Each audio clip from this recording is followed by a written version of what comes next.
Kebijakan Jepang dalam pengelolaan tanaman jarak.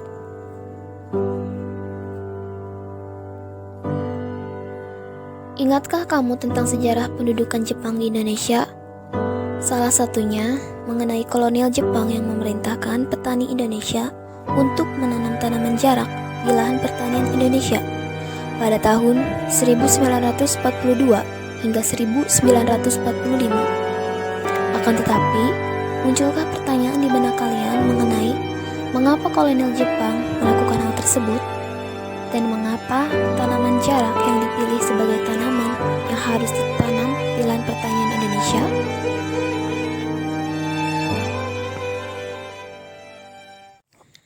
Untuk lebih lanjut, silakan simak video berikut ini. Tanaman jarak merupakan salah satu tanaman yang banyak memberikan manfaat jika kita benar-benar memahami cara kerjanya. Di Indonesia, tanaman jarak mulai dibudidayakan pada tahun 1942, yaitu saat masa penjajahan Jepang. Ketika Indonesia dijajah Jepang, tanaman jarak dibudidayakan untuk memenuhi kebutuhan bahan baku pembuatan biodiesel sebagai bahan bakar pesawat tempur pasukan Jepang. Sebelum lanjut, tahukah kamu apa yang dimaksud dengan biodiesel? Biodiesel adalah bahan bakar terbarukan berbahan baku lemak hewani maupun nabati berupa metil ester asam lemak yang telah lama disebut sebagai pengganti minyak bumi.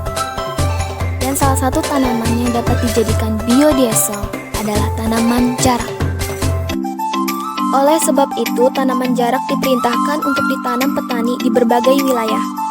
Jadi, pada zaman penjajahan Jepang, rakyat dipaksa menanam pohon jarak.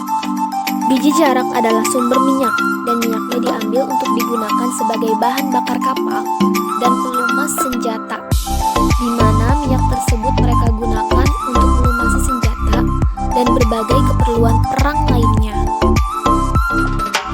Adapun proses pembuatan biodiesel dengan menggunakan tanaman jarak adalah sebagai berikut. Pertama-tama, pilihlah biji jarak yang mengandung banyak minyak supaya dapat menghasilkan biodiesel yang lebih banyak. Lalu, biji jarak yang sudah dipilih kemudian dipres menggunakan mesin pengepres.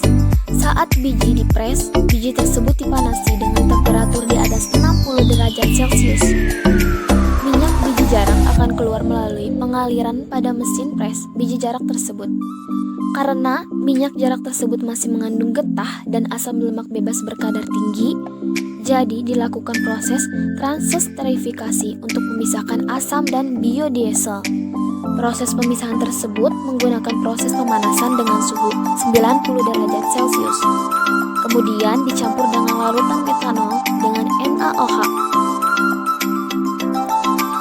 Kemudian, hasil dari larutan tersebut akan tampak perbedaan di mana ester atau biodiesel berada di atas dan gliserin berada di bawah. Selanjutnya, lakukan pengendapan selama 24 jam. Kemudian, biodiesel yang masih mengandung basa dan metanol tersebut dimasukkan ke dalam wadah untuk dipanaskan dengan temperatur di atas 80 derajat hingga metanol menguap. Lalu, untuk menghilangkan kandungan basa di dalam biodiesel, maka biodiesel tersebut dicuci menggunakan air murni yang telah dicampur cuka, agar kandungan basa di dalam air murni tersebut hilang. Lalu diaduk hingga biodiesel murni memisah dengan air. Lakukan hingga 4 kali sampai biodiesel benar-benar bersih. Lalu panaskan untuk meyakinkan agar kandungan air di dalam biodiesel menghilang. Dari yang telah kita pelajari tadi, dapat disimpulkan bahwa tanaman jarak pada zaman penjajahan Jepang berfungsi sebagai sebagai bahan bakar mesin yang menggunakan diesel. Yang kedua, sebagai tambahan bahan bakar pesawat perang Jepang dan digunakan sebagai pelumas senjata.